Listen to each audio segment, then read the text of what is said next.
Imagine opening your savings account and seeing exactly the same balance you had 6 months ago. You feel relieved because your emergency fund is still there. Then your car suddenly needs a $1,200 repair. Your grocery bill has climbed another 15%, and your monthly utility bill is higher than ever. Overnight, you realize your savings haven't actually become smaller, but they can buy far less than before. This is happening to millions of people right now. They are saving money consistently, avoiding unnecessary debt, and trying to be financially responsible. Yet somehow, their emergency fund feels like it's shrinking every month. The problem isn't always a lack of discipline. It's the combination of rising inflation and gradual lifestyle creep quietly eating away at their financial safety net. An emergency fund isn't just a number sitting in a bank account. It's your first line of defense against unexpected expenses. It protects you from relying on credit cards, personal loans, or borrowing money when life doesn't go according to plan. But if that safety net loses purchasing power faster than you can rebuild it, you're taking on more financial risk without even realizing it. The good news is that this problem can be fixed. You don't need a higher salary or lucky investment to protect your savings. You simply need to understand where your money is leaking, make a few intentional changes, and put your emergency fund to work more effectively. In this video, you'll discover why your emergency fund is quietly losing value, the hidden habits that accelerate the problem, and the practical steps you can take this August to rebuild your financial resilience. By the end, you'll have a clear action plan to ensure your emergency savings are ready for whatever life throws your way. Before learning how to protect your emergency fund, it's important to understand why it exists in the first place. Many people think of it as money that simply sits in the bank, doing nothing. Because of that, they often question whether they should invest every dollar instead. While investing is essential for building long-term wealth, an emergency fund serves a completely different purpose. Think of your emergency fund as financial insurance. You hope you'll never need it, but when an unexpected event happens, you'll be grateful it's there. Emergencies rarely arrive with advance warning. Your car might break down on the way to work. A family member could need urgent medical treatment. You could lose your job during an economic slowdown or face a sudden home repair after a storm. These situations don't wait until you're financially prepared. Without emergency savings, people often turn to high-interest credit cards or personal loans.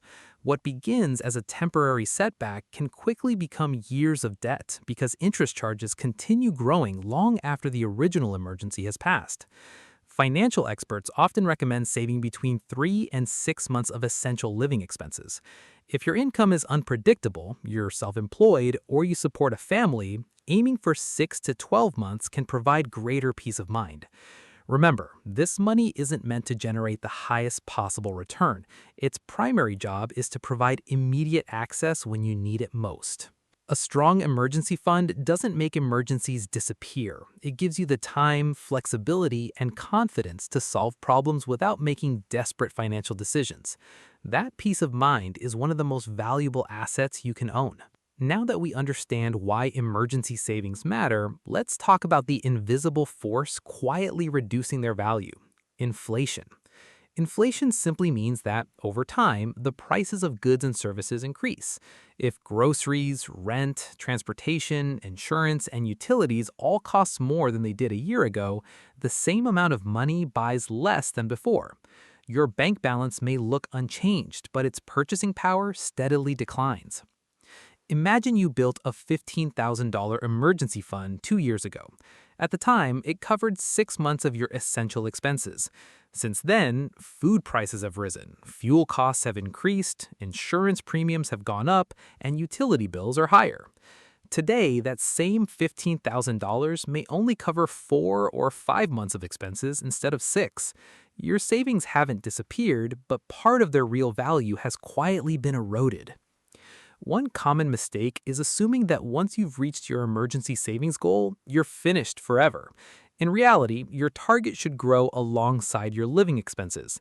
As inflation raises the cost of everyday necessities, your emergency fund should be reviewed and adjusted regularly. You don't need to predict future inflation rates perfectly. Instead, review your monthly essential expenses once or twice a year. If your required spending has increased, your emergency fund should increase as well. Treat it as a living financial tool, not a fixed number. Inflation is something none of us can control, but ignoring it allows it to slowly weaken one of the most important foundations of your financial security. While inflation happens around us, lifestyle creep happens because of our own decisions, and it's often much harder to notice. Lifestyle creep occurs when your spending gradually increases as your income grows. It rarely happens through one large purchase. Instead, it builds through dozens of small upgrades that seem harmless on their own. Perhaps you receive a raise at work. You decide to upgrade your streaming plan, subscribe to another music service, order food delivery more often, buy a newer phone, or replace perfectly good furniture simply because you can.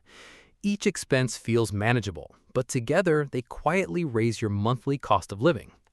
The real danger is that recurring expenses become permanent. A $10 subscription here, a premium app there, a more expensive gym membership, additional cloud storage, or daily coffee purchases can add hundreds of dollars to your monthly budget without providing lasting value. The easiest way to identify lifestyle creep is to compare your spending today with your spending 1 or 2 years ago. Ask yourself a simple question. Which recurring expenses genuinely improve my life, and which ones have become automatic habits? This August, conduct a complete subscription audit. Check your bank and credit card statements for every recurring payment. Cancel services you rarely use, downgrade plans that exceed your needs, and eliminate duplicate subscriptions. The money you recover doesn't need to disappear into everyday spending. Redirect it immediately into your emergency fund.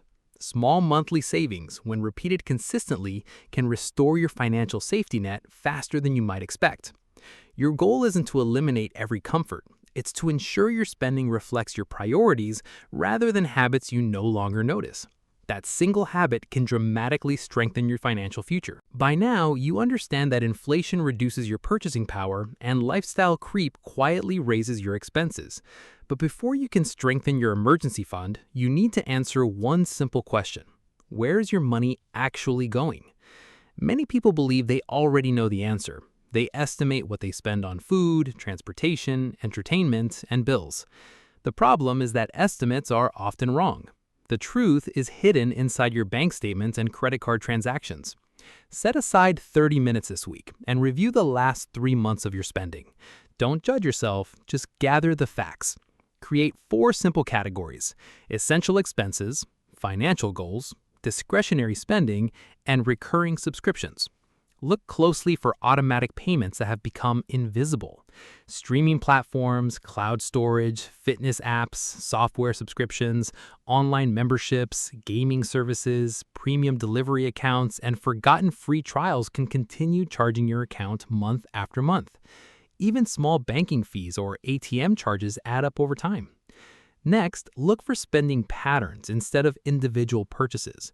Maybe you're ordering takeout 3 nights a week, stopping for coffee every morning, or making impulse purchases late at night. None of these expenses seem significant alone, but together they can cost hundreds of dollars each month. Once you've identified these money leaks, calculate how much you could realistically save without lowering your quality of life. If you discover an extra $200 every month, that's $2,400 in a year, money that could rebuild your emergency fund instead of quietly disappearing. Financial success doesn't begin with earning more. It begins with knowing exactly where every dollar goes. Awareness creates control, and control creates financial confidence. Finding unnecessary expenses is only the first step. Now it's time to take action. Imagine trying to fill a bucket while water is leaking from several holes in the bottom.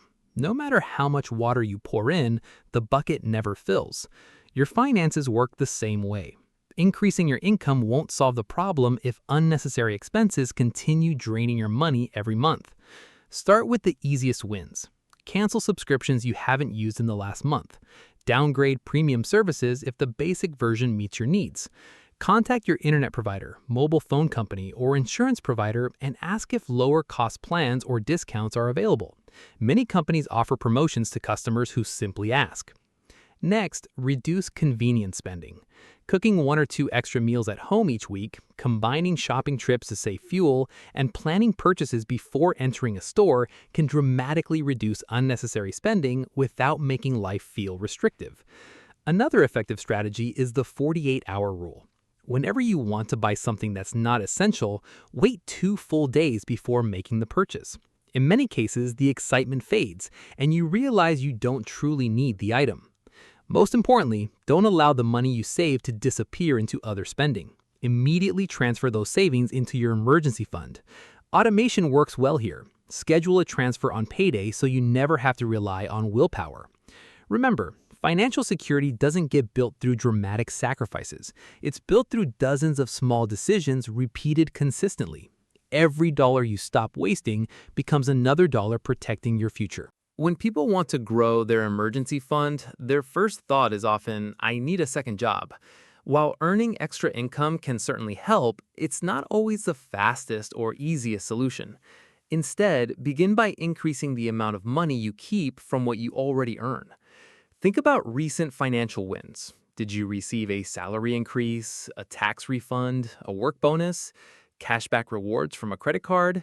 Maybe you sold an old bicycle, furniture, or electronics you no longer use. These unexpected sources of money are powerful opportunities because they don't affect your regular monthly budget. Instead of spending these windfalls, direct a large portion or even all of them into your emergency fund. Since you weren't relying on that money to pay your bills, saving it feels much easier than reducing your everyday spending.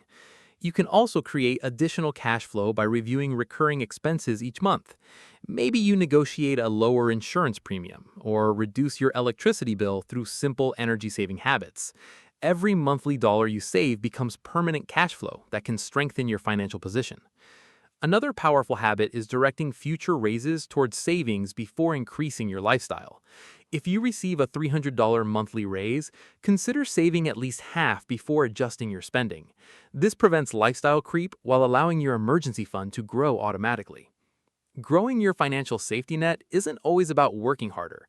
Often, it's about making smarter decisions with the money already flowing through your life. After reducing unnecessary spending and increasing available cash flow, the next step is making your emergency fund work more efficiently. Many people keep their emergency savings in a regular checking account that earns little or no interest. While this keeps the money accessible, it also means inflation gradually reduces its purchasing power year after year. A better option is to store your emergency fund in a high-yield savings account or another low-risk, highly liquid account that pays a competitive interest rate. These accounts won't make you rich, but they can help your money grow while remaining available whenever you need it. The key is balancing 3 priorities: safety, liquidity, and reasonable returns. Safety means your money should be protected from major market fluctuations. An emergency fund is not the place for risky investments, such as individual stocks or cryptocurrencies. Imagine needing cash during a market downturn and being forced to sell investments at a significant loss. That's exactly what an emergency fund is designed to help you avoid. Liquidity means you can access your money quickly without penalties or long waiting periods. During a genuine emergency, speed matters more than chasing the highest possible return. Finally, earn the best interest available while maintaining those first 2 priorities. Review your savings account at least once a year to ensure it remains competitive. Banks frequently change their interest rates, and moving your savings to a better account may require only a few minutes of effort. Your emergency fund isn't meant to maximize investment returns. Its purpose is to quietly preserve your financial stability while earning enough to slow the effects of inflation. That's how you protect both your money and your peace of mind. Now that you've stopped unnecessary spending and moved your savings into a better account, it's time to make sure your emergency fund is actually large enough for today's economy. Many people choose an emergency fund goal once and never look at it again, but your financial life changes over time. Rent increases, grocery prices rise, insurance becomes more expensive, and your family or responsibilities may grow. An emergency fund that was adequate 3 years ago may no longer provide the same level of protection. Instead of choosing a random dollar amount, calculate your essential monthly expenses. Include housing, utilities, groceries, transportation, insurance, healthcare, minimum debt payments, and other basic living costs. Don't include vacations, luxury purchases, or entertainment. Once you know your essential monthly expenses, multiply that number by the number of months you want covered. 3 months may be enough for someone with a stable job and multiple income earners in the household. 6 months is a common recommendation for many families. If you're self-employed, work on commission, or have an unpredictable income, 9 to 12 months may provide greater security. Remember to review your emergency fund at least once a year. If your monthly expenses have increased, your savings goal should increase as well. Think of your emergency fund as a living financial tool that grows alongside your life. The goal isn't to accumulate the biggest emergency fund possible. The goal is to have enough cash to weather life's unexpected challenges without borrowing money or disrupting your long-term investments. Saving money sounds easy when you're feeling motivated. The real challenge is continuing to save when life gets busy, unexpected expenses appear, or you're tempted to spend. That's why successful savers don't rely on motivation, they rely on systems. The simplest system is automation. Schedule an automatic transfer from your checking account to your emergency fund every payday. Even if it's only $50, $100, or $200, consistency matters far more than perfection. When savings happen automatically, you remove emotion from the process. You don't have to remember to save. You don't have to decide whether this month is a good month. The money moves before you have the chance to spend it. Another helpful strategy is keeping your emergency fund in a separate account from your everyday spending money. If your savings sit beside your checking balance, you're more likely to dip into them for non-emergencies. A separate account creates just enough friction to make you think twice. You can also give your account a meaningful name, such as Emergency Only, Family Safety Fund, or Financial Freedom. Small psychological reminders reinforce the purpose of the money and reduce unnecessary withdrawals. Finally, increase your automatic savings whenever your income rises. Every raise, bonus, or side income is an opportunity to strengthen your financial foundation before expanding your lifestyle. Automation may seem simple, but over time it becomes one of the most powerful habits for building lasting financial security. Building an emergency fund is only half the battle. Protecting it from common mistakes is just as important. The first mistake is using your emergency fund for non-emergencies. A discounted vacation, a new television, or holiday shopping may feel important, but they are planned expenses, not emergencies. Reserve your emergency savings for situations that are unexpected, necessary, and urgent. The second mistake is investing your emergency fund in volatile assets. Stocks, cryptocurrencies, and speculative investments can generate higher returns over the long term, but they can also lose value quickly. If a medical emergency or job loss happens during a market downturn, you may be forced to sell at exactly the wrong time. Another mistake is ignoring inflation. As your monthly expenses increase, your emergency fund should grow too. A fund that once covered 6 months of expenses might now cover only 4. Some people also make the mistake of carrying expensive credit card debt while holding a large amount of cash earning very little interest. Depending on your situation, paying down high-interest debt while maintaining a smaller emergency reserve may improve your overall financial health. The exact balance depends on your income stability and financial responsibilities. Finally, don't stop saving once you reach your goal. Continue reviewing and adjusting your emergency fund as your life changes. Financial security isn't the one-time achievement, it's an ongoing habit. Knowing what to do is valuable. Taking action is what changes your financial future. Here's a simple 30-day plan to strengthen your emergency funds starting today. Week 1. Review the last 3 months of your bank and credit card statements, write down every recurring payment, and identify spending that no longer provides real value. Awareness is the first step towards improvement. Week 2. Cancel unnecessary subscriptions, negotiate lower bills where possible, and reduce convenience spending. Every dollar you save should be transferred directly into your emergency fund instead of remaining in your checking account. Week 3. Compare your current savings account with available high-yield savings options. If you find a better account that offers safety, liquidity, and a higher interest rate, move your emergency fund. Also, calculate your updated emergency savings target based on your current monthly essential expenses. Week 4. Set up automatic transfers from every paycheck. Decide on a realistic amount that you can consistently save without creating financial stress. Even modest automatic contributions will grow significantly over time. At the end of the month, review your progress. Celebrate every improvement, no matter how small. Financial success isn't built through one perfect decision, it's built through consistent action repeated month after month. Let's bring everything together. Your emergency fund isn't shrinking because you're careless. In many cases, it's shrinking because inflation quietly reduces your purchasing power while lifestyle creep slowly increases your monthly expenses. Left unchecked, these two forces can weaken your financial safety net without you even noticing. The solution isn't complicated, but it does require intentional action. Start by understanding exactly where your money goes. Audit your subscriptions, eliminate hidden fees, and reduce recurring expenses that no longer improve your life. Redirect every dollar you recover toward rebuilding your emergency fund. Next, keep your savings in a safe, high-yield account so your money works a little harder while remaining available for genuine emergencies. Review your emergency fund regularly, especially as your living expenses change. Most importantly, automate your savings. The people who build lasting financial security don't depend on motivation. They create systems that work consistently even when life becomes busy. Remember this, an emergency fund isn't designed to make you wealthy. It's designed to keep unexpected problems from becoming financial disasters. It buys you time, flexibility, and peace of mind when life doesn't go according to plan. Every dollar you save today is a future decision you won't have to make under stress. So this August, take one small step. Review your spending, cancel one unnecessary subscription, increase your automatic savings by just a little. Small improvements repeated consistently create extraordinary financial results over time. If you found this video helpful, please like, subscribe, and share it with someone who wants to build a stronger financial future. Here at Max's Finance Academy, our goal is simple: help you make smarter money decisions so your money works for you, not the other way around. Until next time, stay disciplined, stay prepared, and keep building your financial freedom, one smart decision at a time.